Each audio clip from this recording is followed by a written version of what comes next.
بسم اللہ الرحمن الرحیم وَإِنَّ لَكُمْ فِي الْأَنْعَامِ لَعِبْرَةً نُسْقِيكُم مِّمَّا فِي بُطُونِهِ مِن بَيْنِ فَرْثٍ وَدَمٍ لَبَنًا خَالِصًا سَائِغًا لِّلشَّارِبِينَ، اور یقیناً تمہارے لیے چوپایوں میں عبرت ہے، اور ہم پلاتے ہیں ایک خالص مشروب خون اور گوبر کے بیج سے نکال کر، اور یہ مشروب پینے میں خالص دودھ جو تمہیں دیتے ہیں وہ تمہارے لیے نگلنے میں نہایت آسان ہے۔ السلام علیکم ورحمۃ اللہ وبرکاتہ۔ آج ہم بات کریں گے انعام کے بارے میں، چوپایوں کے بارے میں، کہ اللہ پاک فرماتے ہیں کہ انعام میں تمہارے لیے عبرت ہے۔ کیا عبرت ہے اور کس طرح سے سائنٹیفک ریسرچ یہ چیز کو ثابت کرتی ہے؟ کیا واقعی قرآن پاک کا جیسا مطالبہ ہے یا دعویٰ ہے کہ دودھ کو بنانے کے لیے جو پروسیس سارا ہوتا ہے اس میں گوبر اور خون کے درمیان سے اللہ تعالیٰ دودھ کو بناتے ہیں؟ کیا واقعی دودھ ایسے ہی بنتا ہے؟ تو قرآن پاک کے اس دعوے کو جاننے کے لیے آج ہم پڑھیں گے سائنٹیفک ریسرچ، آپ کے ساتھ میں شیئر کروں گی، اور اس کے ساتھ ساتھ ہمارا اہم مقصد کہ اللہ پاک فرماتے ہیں میں نے ہر چیز کو انسان کے لیے پیدا کی ہے، یعنی وہ اس کو ایک طرف تو وہ اس کو کوئی نہ کوئی فائدہ بھی پہنچا رہی ہے انسان کو، اور دوسری طرف کائنات کی ہر شے انسان کو ہر وقت کوئی نہ کوئی سبق دے رہی ہے۔ تو اس میں موجود عبرت کو بھی آج جانیں گے۔ تو چلیے پہلے بات کرتے ہیں سائنٹیفک ریسرچ کے بارے میں۔ پہلے کچھ گائے پہ غور کر لیتے ہیں کہ گائے ہے کیا۔ جی، گائے اللہ تعالیٰ کی مخلوق ہے، وہ واحد جس کے اندر اللہ تعالیٰ نے کچھ سسٹم ایسے رکھے ہیں جو دوسرے جانوروں کی نسبت مختلف ہیں۔ پہلے گائے کے بارے میں بات کرتے ہیں کہ گائے وزن کتنا اٹھاتی ہے۔ گائے کا اپنا وزن جو ہے وہ 1000 سے لے کے 1500 پاؤنڈ تک ہوتا ہے، اور وہ دن میں 8 مرتبہ خوراک کھاتی ہے، یعنی کہ جو وہ چارہ کھاتی ہے، اور اس کی خوراک ایوریج اگر دیکھے جائیں اوسطاً 118 پاؤنڈ تک ہوتی ہے، یعنی کہ وہ گھاس اور سوکھا چارہ جو وہ دن میں کھاتی ہے 118 پاؤنڈ۔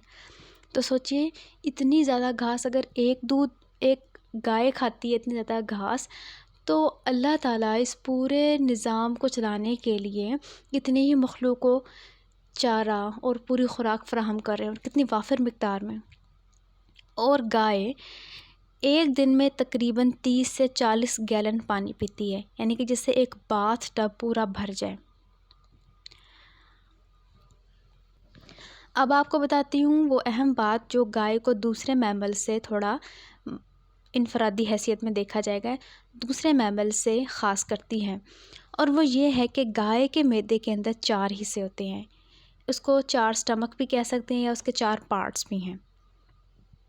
انسانی معدہ دیکھا جائے تو وہ ایک ہی سارا ہے، یعنی کہ خوراک سیدھی سٹمک میں ہی آتی ہے، سٹمک کے کوئی الگ پارٹس نہیں ہیں، لیکن گائے کے اندر اللہ تعالیٰ نے پارٹس رکھے ہیں۔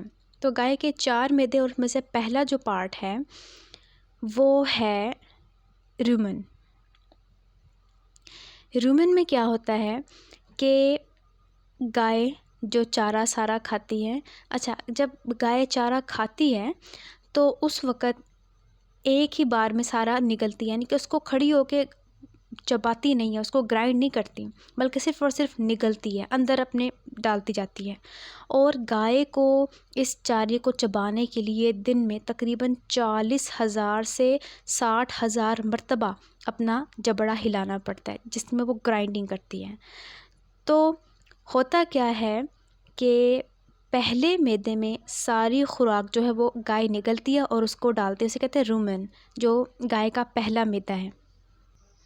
اور رومن سب سے پہلا معدہ ہے جہاں سے خوراک ڈائریکٹلی یہاں پر آتی ہے، اور یہاں سے آئی ہوئی خوراک کو گائے بیٹھ کر دوبارہ سے اپنے منہ کے اندر لیتی ہے اور اس کو چباتی ہے، یعنی کہ یہ چبانے کا نگلتی ہے، پھر بیٹھ کے اپنے معدے سے دوبارہ اللہ تعالیٰ نے اس کے اندر سسٹم ایسا رکھا ہے کہ منہ میں لا کے وہ جگالی کرتی ہے، انہیں کہ اس کے منہ کا سلائیوا بھی لگتا ہے۔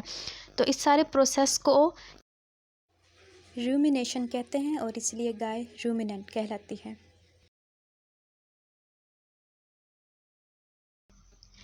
گائے کے جسم میں اللہ تعالیٰ نے خاص قسم کے جراثیم پیدا کیے ہیں جسے مائکروبس کہا جاتا ہے۔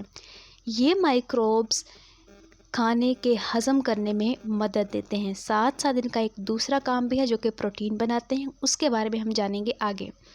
اور یہ بیکٹیریاز راڈ کی طرح چپکے ہوتے ہیں اور یہ اتنے اہم ہوتے ہیں بیکٹیریاز کہ اس کے بغیر گائے زندہ نہیں رہ سکتی۔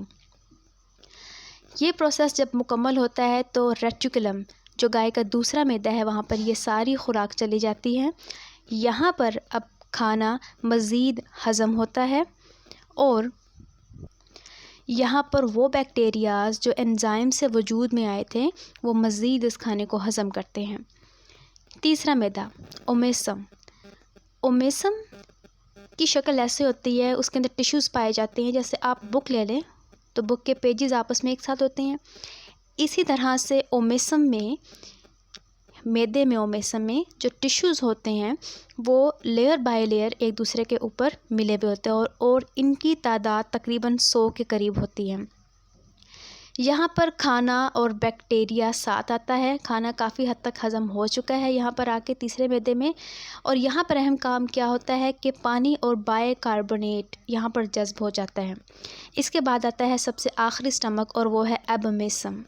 ایبومیسم چوتھا سٹمک جو ہے یہ اصل معدہ ہے، کیونکہ یہاں سے معدے کی دیوار سے انزائمز اور ایسڈز نکلتے ہیں جو پہلے معدے سے آتے جا رہے ایبومیسم تک سارے بیکٹیریاز کو مار دیتے ہیں اور پروٹین کو یہاں پر ہضم کرنے کا موقع دیتے ہیں۔ یہاں پر کھانا مکمل طور پر ہضم ہو جاتا ہے اور پھر فرض بن جاتا ہے، ایک حصہ گوبر کی صورت میں اور خون کی صورت میں نکل کر دوسرا حصہ سارے جسم کو انرجی فراہم کرتا ہے۔